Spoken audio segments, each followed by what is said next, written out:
জানি না কেন, আমি যতই চেষ্টা করি না কেন এরকম হয়েই যায়।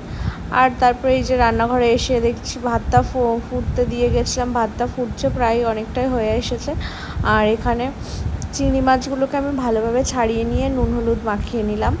এখানে দেখো মশলা নিয়ে নিয়েছি অল্প অল্প করে। আর মাছের মালাইকারিতে না বেশি মশলা দিলে মানে ভালো লাগে না খেতে, ওই জন্য অল্প অল্প করে মশলা নিয়ে নিয়েছি, অল্প অল্পই দেবো আজকে। আর এই যে নারকেলের দুধ বের করার জন্য গরম জলে নারকেল কোড়াটাকে ভিজিয়ে রাখলাম কিছুক্ষণ। তারপরে মাম্মাম খুব দুষ্টুমি করছিল, ওর খাওয়ার টাইম হয়ে গেছিলো, তো ওকে ঘুম পাড়িয়ে খাইয়ে তারপরে আবার রান্নাঘরে আসলাম। এসে মিক্সিতে মশলাটা করে নিচ্ছি।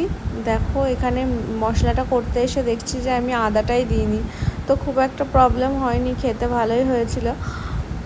যাই হোক, আদাটা স্কিপ করে গেছি, মনের ভুলে খেয়াল নেই। তারপরে একটু খিদে পেয়েছিল, খেয়ে নিলাম একটু লাড্ডু আর পাউরুটি। সকালে সেরকম কিছু খাইনি যেহেতু, ওই জন্য খিদে পেয়ে গেছিলো, আর অনেকটা বেলাও হয়ে গেছে।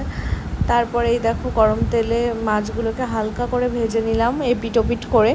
এবারে ফোড়নে দিয়ে দিলাম শুকনো লঙ্কা, জিরে আর তেজপাতা। তো ফোড়নটা একটু পুড়িয়ে নেব, না হলে টেস্টটা আসে না।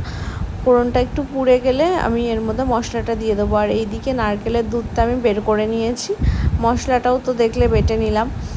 এবার এই যে যতক্ষণ না ইয়েটা পুড়বে ফোড়নটা, ততক্ষণ দেবো না। ফোড়নটা পুড়ে গেলে মশলাটা দেবো, এতে টেস্টটা না অনেক বেশি ভালো হয়। আগে আমি এইভাবে করতাম না, কিন্তু আমার শাশুড়ির কাছ থেকে শিখেছি। তারপরে খেয়ে দেখলাম না সত্যিই তো ফোড়নটা না পুড়লে তো টেস্টটা আসে না খুব একটা।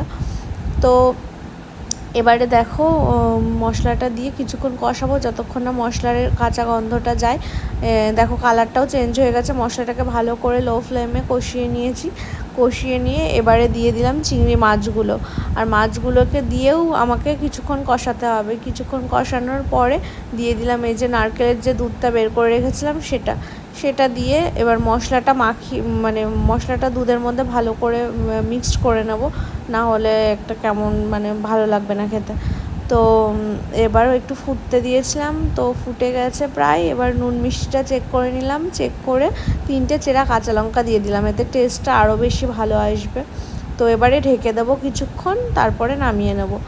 তো এই যে আমার ফাইনালি চিংড়ি মাছের মালাইকারি রেডি, আর কালারটাও খুবই সুন্দর এসেছে। তো আমার এবার খিদেও পেয়ে গেছে, আমি আজকে একাই খাবো, মামামের পাপা তো নেই।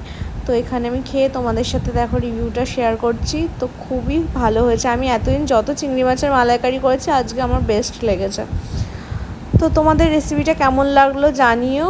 ওকে, টাটা, বাই।